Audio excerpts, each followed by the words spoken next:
트럼프 대통령이 이재명 대통령에게 한국 내 미군 기지 소유권을 넘기라고 요구했습니다. 그것도 공개적으로 기자들 앞에서 말입니다. 대체 왜 미국 대통령이 동맹국에게 이런 굴욕적 요구를 한 것일까요? 트럼프는 현지 기자들과의 질의응답에서 주한미군 감축 고려 여부를 묻는 질문에 이렇게 답했습니다. 지금 말하고 싶지 않다. 하지만 내가 하고 싶은 일은 우리가 가진 거대한 미군 기지의 소유권을 달라고 요청하는 일이다. 우리는 임대차를 없애고 우리가 엄청난 군사기지를 두고 있는 땅의 소유권을 확보하고 싶다. 이는 캠프 험프리스를 포함한 한국 내 미군 기지, 부지에 대한 직접적인 소유권 요구입니다. 현재 이 기지들은 한국 정부가 미국에 임대해주는 형태로 운영되고 있습니다. 여기서 주목할 점은 미국이 전 세계 어느 나라에서도 미군 기지의 소유권을 요구한 적이 없다는 사실입니다. 일본, 독일, 이탈리아 등 주요 동맹국에서도 모두 임대 형태로 운영하고 있습니다. 그런데 왜 유독 한국에게만 이런 요구를 한 것일까요? 답은 한국 좌파 정권의 일관된 반미 행보에 있습니다.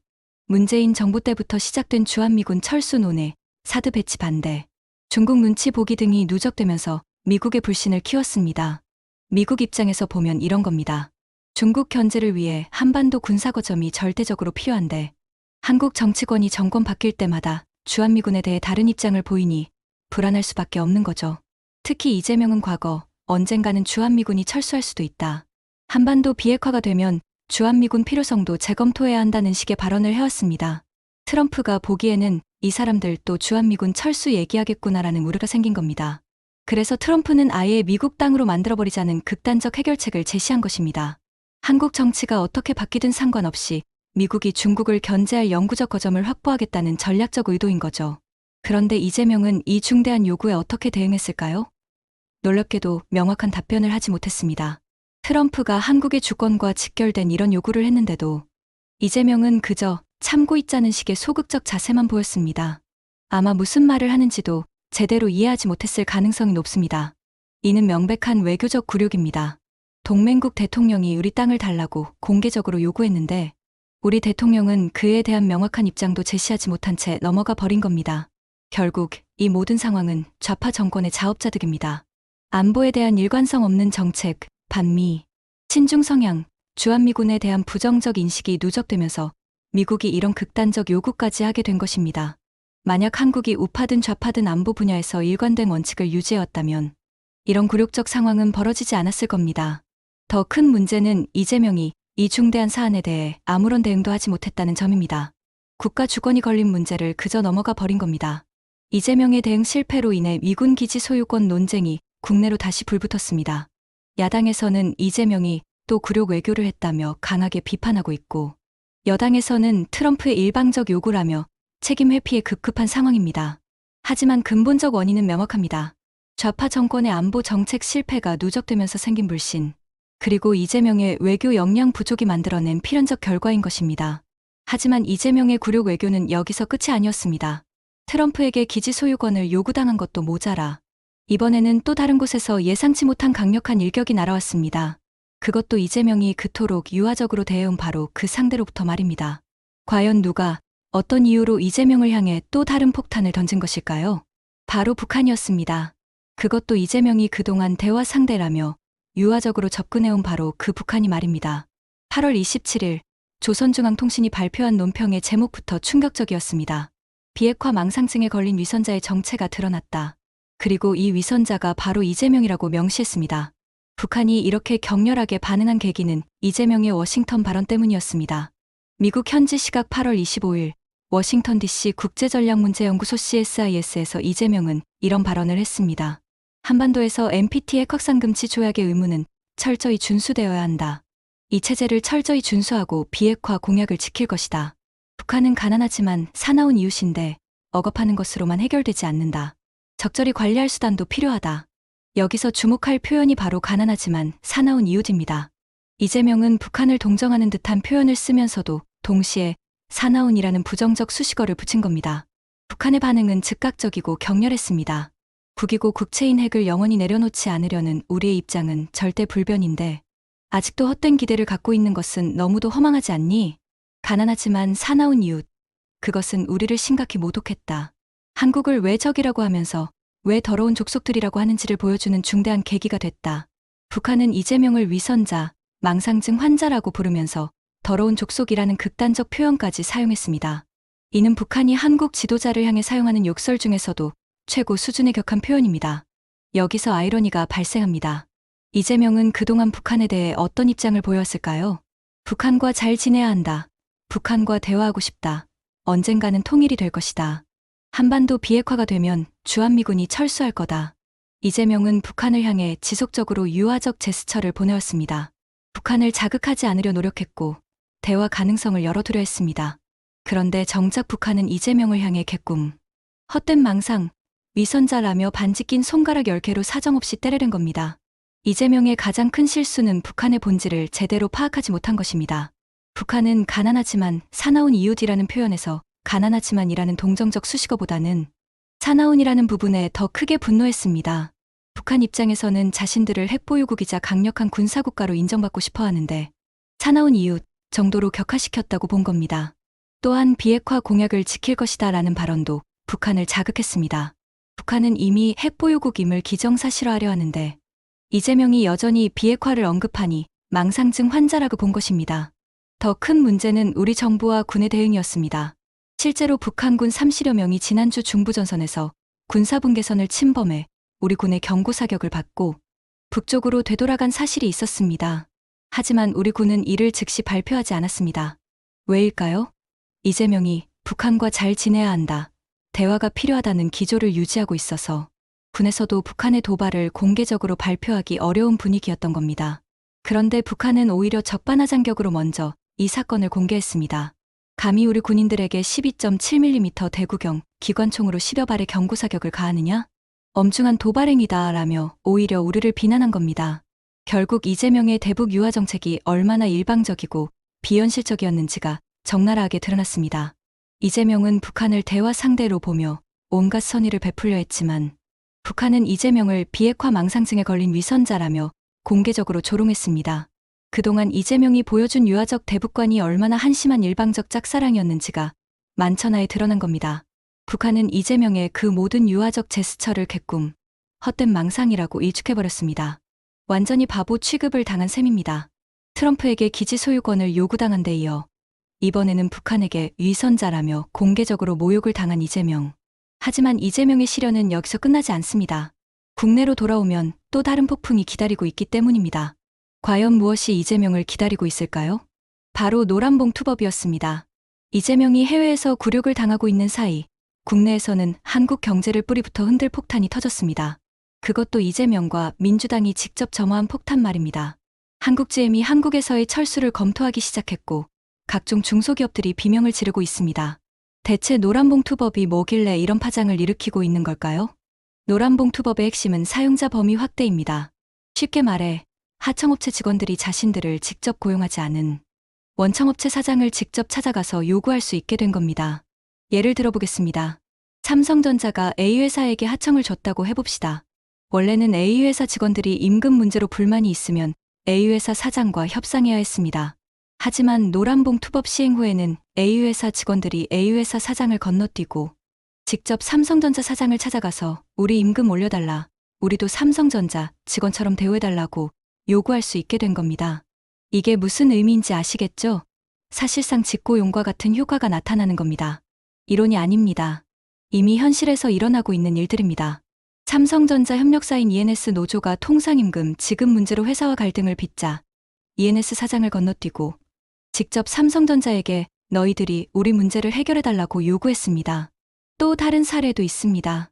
한 중소기업에서 하청업체가 중소기업 원청을 찾아가서 우리 임금을 올려야 되니까 납품대금을 올려달라고 직접 요구했습니다. 원청 사장이 그러시면 곤란한데요 라고 하자 결국 중간에 있던 하도급 업체 사장이 할 수 없이 대출을 받아서 노조에게 월급을 올려주고 일단 사태를 모면했다고 합니다. 한국경영자총협회, 대한상공회의소, 한국경제인협회, 한국무역협회, 중소기업중앙회, 한국중견기업회가 공동으로 입장을 발표했습니다. 기업 경영과 산업 경쟁력이 큰 타격을 받을 것이다. 이러면 안 된다. 하지만 이들의 절규는 무시당했습니다. 민주당과 노조는 끝내 노란봉투법을 통과시켰습니다. 더 무서운 것은 노조의 반응입니다. 민주노총은 이렇게 선언했습니다. 지금부터 시작이다. 노조의 요구는 지금부터 시작이다. 노란봉투법은 단순히 임금 인상 요구에 그치지 않습니다. 노동계는 벌써 다음 청구서를 준비하고 있습니다. 공무원 교원 정치 기본권 보장 공무원도 정치활동할 수 있게 해달라.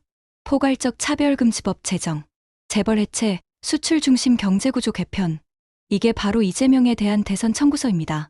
특히 공무원 정치 기본권 문제는 심각합니다. 지금도 문재인 정권 때 심어놓은 사람들이 곳곳에 남아서 윤석열 정부의 정책 수행을 방해하고 있는 상황입니다.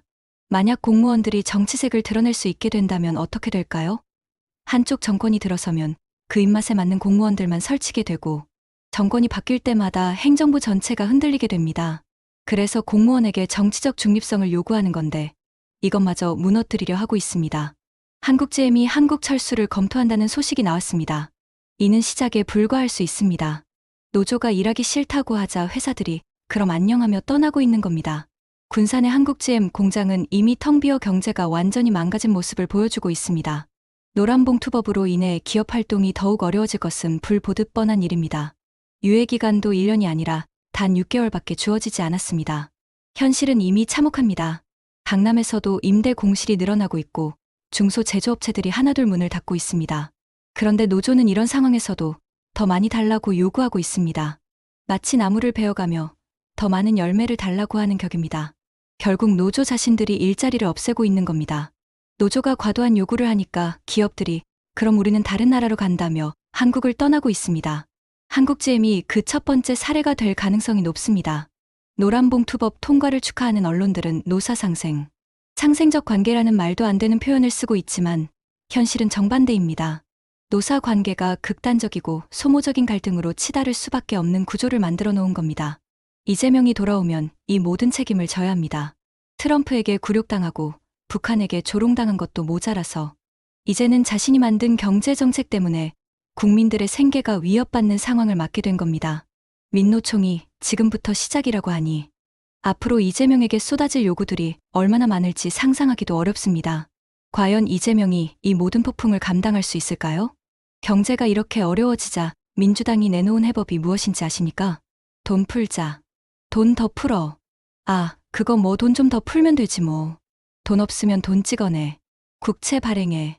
어차피 빚은 우리가 갚는 게 아니잖아. 우리 미래 세대가 갚을 거잖아. 이게 바로 민주당이 제시한 경제정책의 실체입니다. 놀랍도록 단순하고 놀랍도록 무책임합니다. 민주당이 예산 편성 방침을 공개했는데 핵심은 확장 재정 기조입니다.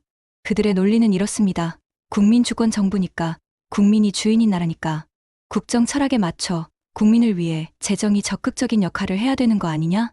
이건 완전한 말장난입니다. 국민 주권이니까 국민이 원하니까 돈을 달라? 국민 주권이니까 국민이 일해야 되니까 돈을 먼저 주자. 말도 안 되는 논리죠. 문제는 이런 정책을 이미 해봤다는 겁니다. 그것도 얼마 되지도 않았어요. 코로나 때를 기억해보세요. 100만 원씩 받지 않으셨습니까? 4인 가족 기준으로 400만 원을 받았습니다. 그때 뭐라고 했죠? 경제의 마중물이 될 것이다. 그 마중물 어디 갔습니까?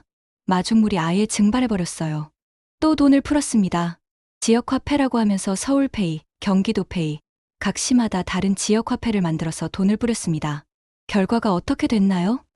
지금 경기가 살아나고 있으니까, 경기가 안 살아나고 있으니까 또 돈을 더 풀겠다는 거 아닙니까? 경제학 기초 상식입니다.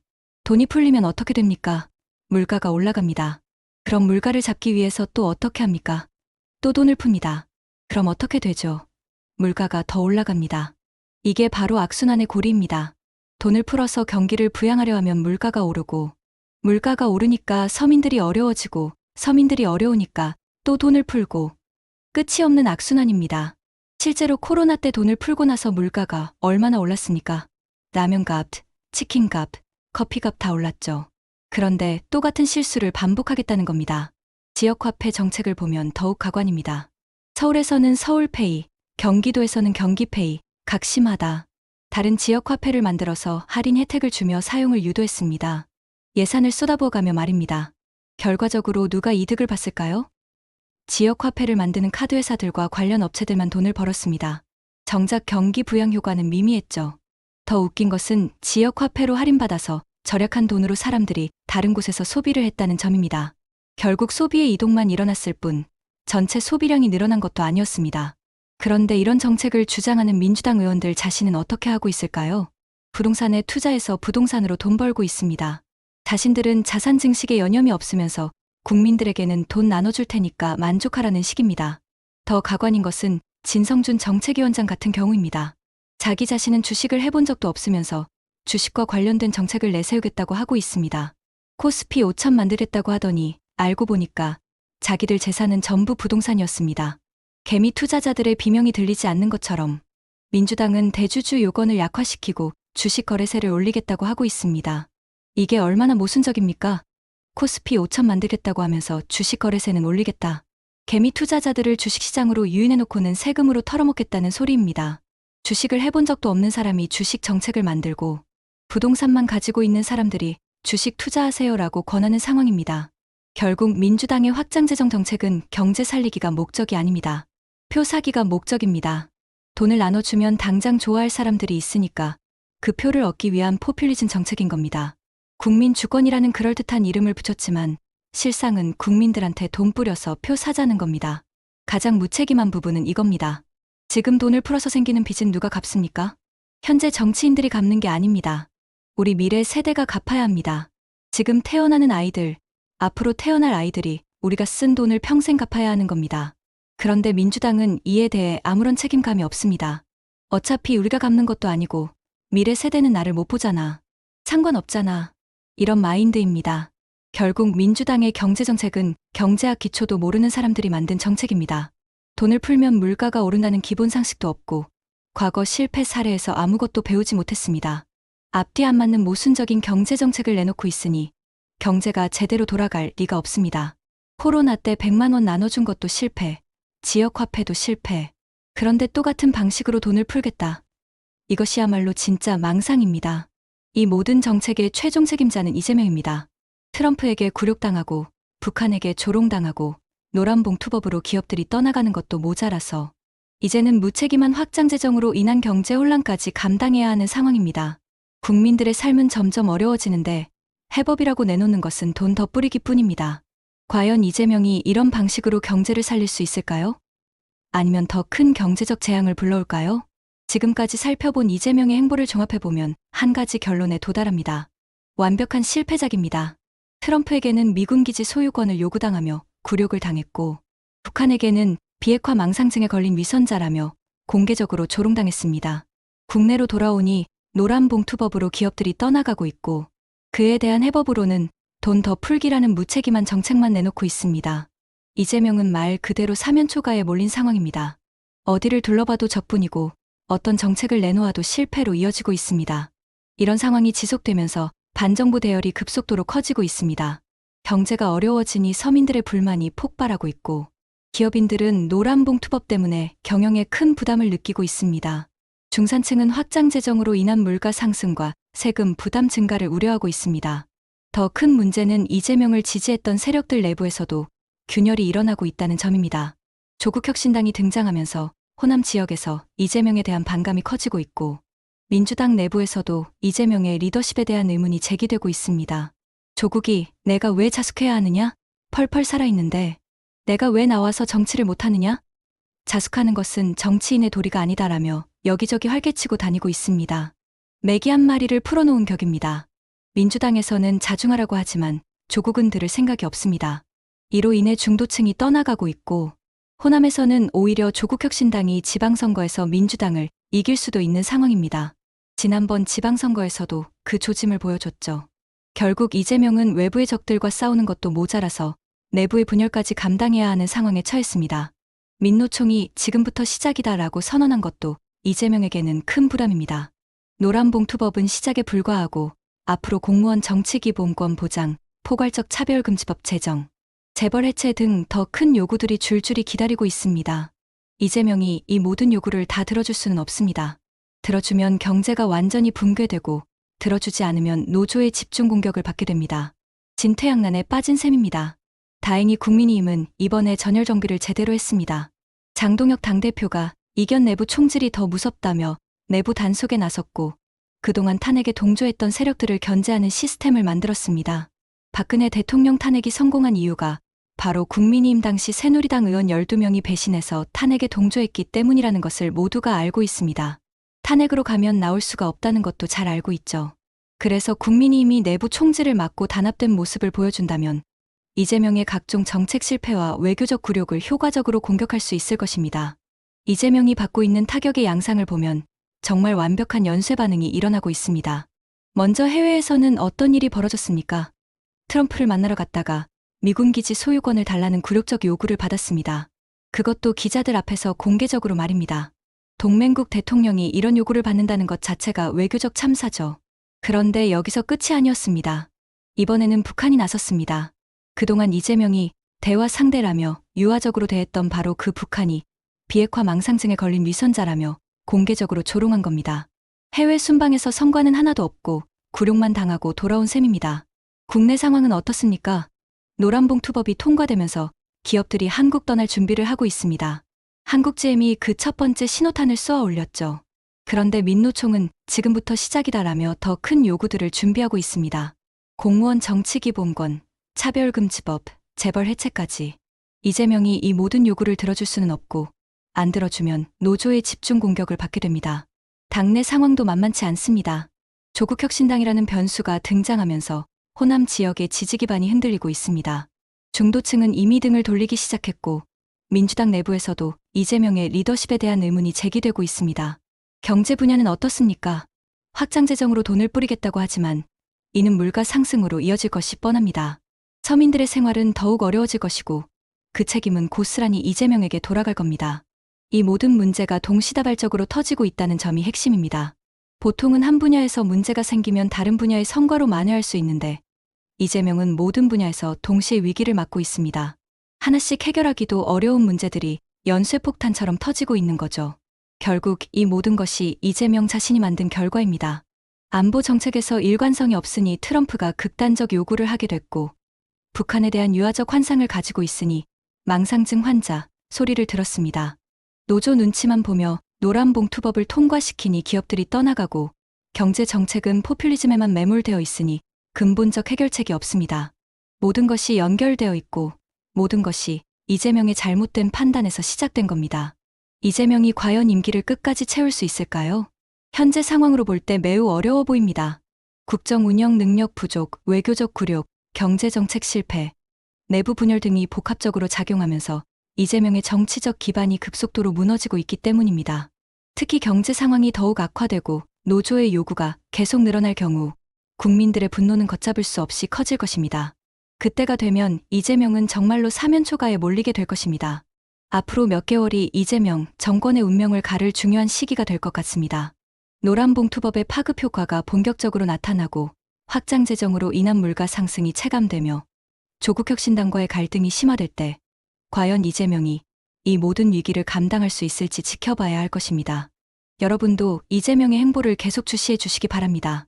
구독과 좋아요는 진실한 뉴스를 전하는 힘이 됩니다. 응원의 댓글도 많이 남겨주세요.